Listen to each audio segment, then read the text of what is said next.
Hello friends, जय माता दी। कैसे हैं आप सब दोस्तों।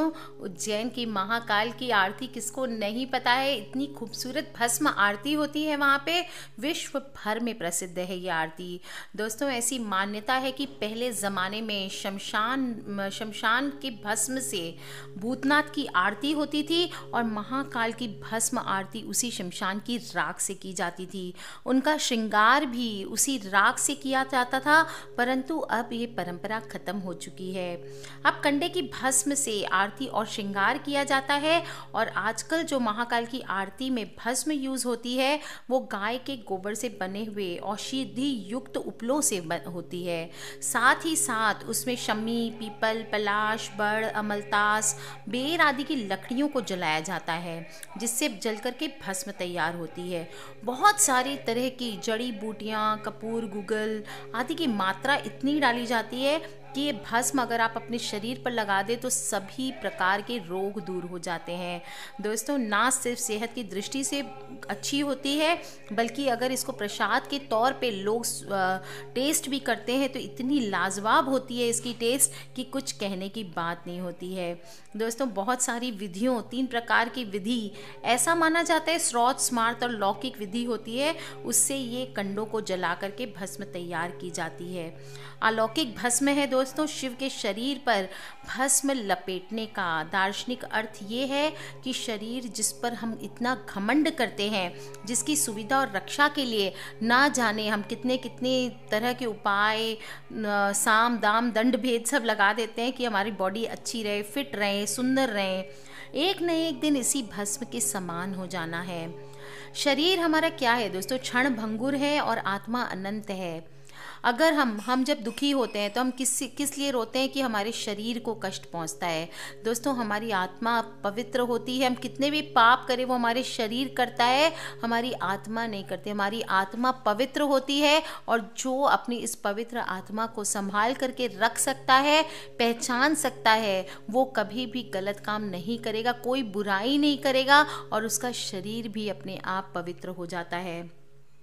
दोस्तों, कई सन्यासी, नागा साधु पूरे शरीर पर भस्म लगाते हैं और ये भस्म उनके शरीर की कीटाणुओं से तो रक्षा करता ही है, सारे रोम कूपों को ढक करके बंद कर देता है, ताकि उनको ना तो ठंडी लगती है ना किसी प्रकार की गर्मी लगती है। हर तरह से मौसम से उनको राहत मिला हुआ रहता है। दोस्तों, रोम कूपों के ढक जाने से शरीर की गर्मी भी बाहर नहीं निकलती और इसलिए शायद उनको ठंड का भी एहसास नहीं होता।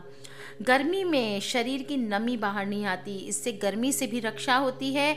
मच्छर, खटमल, जीव आदि सभी भस्म लगाकर रखने से उनकी बॉडी से दूर रहते हैं। भगवान भोलेनाथ की सबसे प्रिय और विचित्र सामग्री है भस्म। चाहे वह जहरीला धतूरा हो या नशीली भांग हो, वो सभी विचित्र चीज़ों को पसंद करते हैं। इसी तरह से वे अपने तन पर भस्म रमाए हुए रहते हैं। इसके पीछे का राज लेकिन कोई नहीं जानता कि भगवान शिव अपने शरीर पर भस्म क्यों लगाते हैं। दोस्तों, भगवान शिव ने अपने तन पर जो भस्म रमाई है, यह उनकी पत्नी सीता की चिता की भस्म है, जो कि वो अपने पिता द्वारा भगवान शिव के अपमान से आहत होकर के वहाँ हो रहे यज्ञ के हवन कुंड में कूद गई थी। भगवान शिव को जब इसका पता चला तो वो बहुत बेचैन हो गए थे और जलते कुंड में सती के शरीर को निकालकर प्रलाप करते हुए पूरे ब्रह्मांड में घूमते रहे। उनकी क्रोध और बेचैनी से सारी सृष्टि खतरे में पड़ गई। जहाँ जहाँ सती के अंग गिरते गए वहाँ वहाँ शक्ति पीठ की स्थापना हो गई। दोस्तों, ये जो 51 हमारे शक्ति पीठ है, ये वही माता सती के अंग है। जहाँ जहाँ जो गिरा वहाँ वहाँ उनकी शक्ति पीठों की स्थापना होती गई। फिर भी शिव जी के द्वारा संताप जारी रहा। वो पागलों की भांति दौड़ते रहे माता के शव को लेकर के। तब विष्णु भगवान ने देखा कि अब तो सृष्टि का अंत निश्चित है। तब उन्होंने सती के शरीर को भस्म में परिवर्तित कर दिया जलाकर।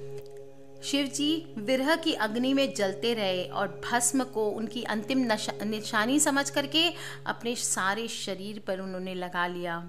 दोस्तों ऐसा प्रेम था भगवान शिव का, और पहले भगवान श्री हरि ने देवी सती के शरीर को छिन्न भिन्न किया, और जहाँ जहाँ उनके अंग गिरे थे वहाँ वहाँ शक्ति पीठों की स्थापना करी।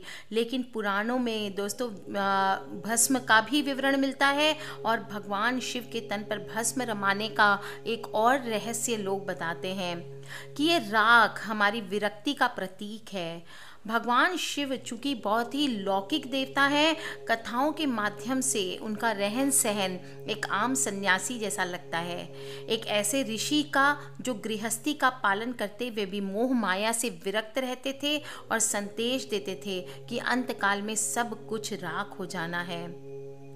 दोस्तों एक रहस्य यह भी हो सकता है कि चूंकि भगवान शिव को विनाशक भी माना जाता है, ब्रह्मा जहाँ सृष्टि का निर्माण करते हैं, विष्णु पालन पोषण करते हैं, लेकिन जब सृष्टि के विध्वंस की बारी आती है, नकारात्मकता बढ़ जाती है, तब भगवान शिव विध्वंस कर डालते हैं। विध्वंस यानी कि समाप्ति, और भस्म इसी अंत, इसी विध्वंस का प्रतीक भी है। शिव जी हमें हमेशा याद दिलाते रहते कि पाप के रास्ते पर चलना छोड़ दो, नहीं तो अंत में सब राख ही राख हो जाएगा।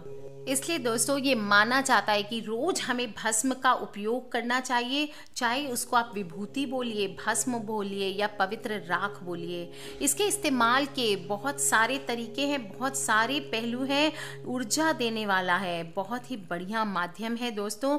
अगर हमारे शरीर में ऊर्जा की कमी हो रही है, हमारे शरीर में एक्स्ट्रा ऊर्जा है, तो उसको नियंत्रित करने के लिए इसके अलावा शरीर पर उसे लगाने का सांकेतिक महत्व भी है।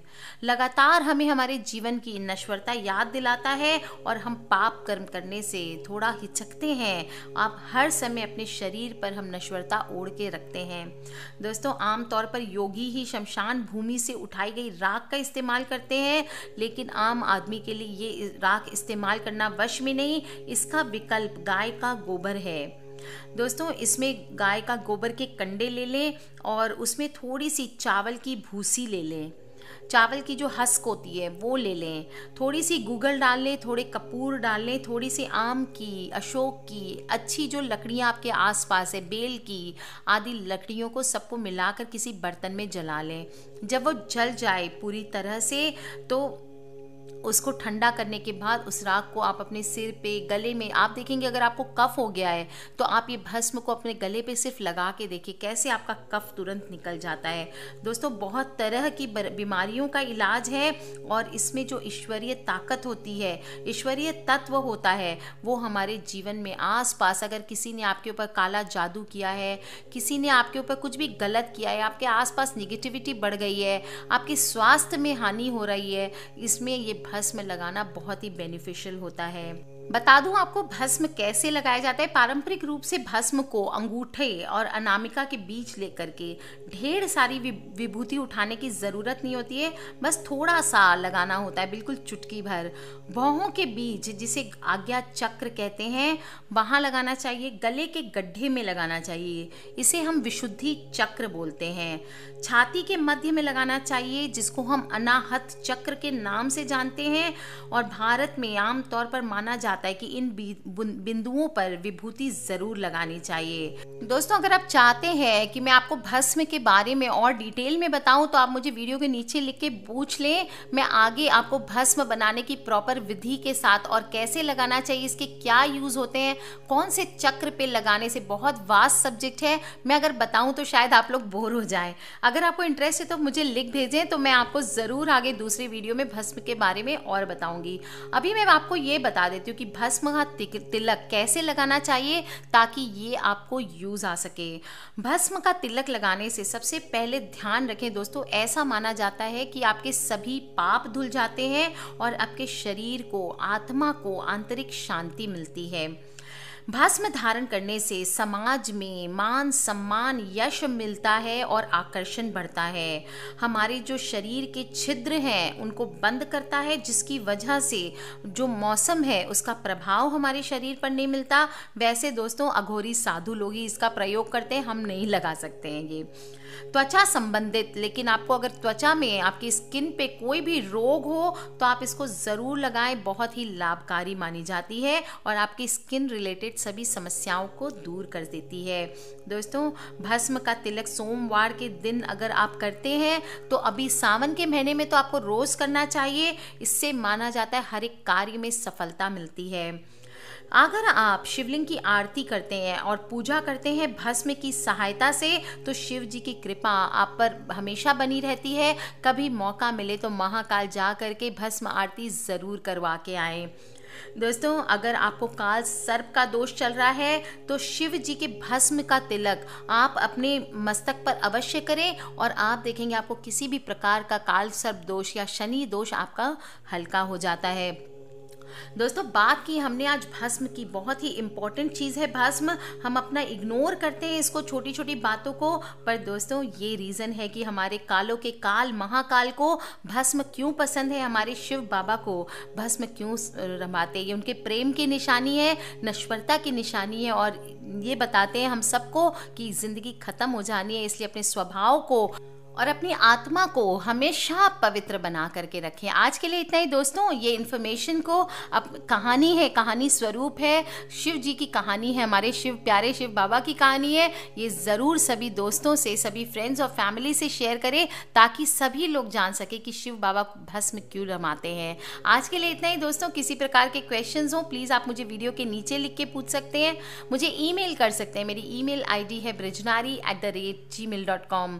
दोस्तों, खिलखिलाते रहिए, मुस्कुराते रहिए। सावन का महीना है, फास्टिंग कीजिए। सोमवार, 3rd सोमवार भी आने वाली है, आपको बहुत जल्दी बताने वाली हूँ 3rd सोमवार की विधि क्या है, उसको करना है आपको। और रोज ओम नमः शिवाय जितनी बार दिल करे, 108 बार, 2 बार, 1 बार, 5 बार, लेकिन ज़रूर बोले ओम नमः शिवाय। दोस्तों, हर हर महादेव बोले। इससे हर हर महादेव मतलब हर हर मीन्स वॉट, बाबा हमारे कष्ट हरते हैं, इसलिए रोज हर हर महादेव बोले। आज के लिए इतना ही दोस्तों। खिलखिलाते रहिए, मुस्कुराते रहिए, सब्सक्राइब करके रखें ताकि आप और मैं आने वाले वीडियोस के थ्रू कनेक्टेड रहे। Love you all friends, take care. जय माता दी एंड बम बम भोलेनाथ की।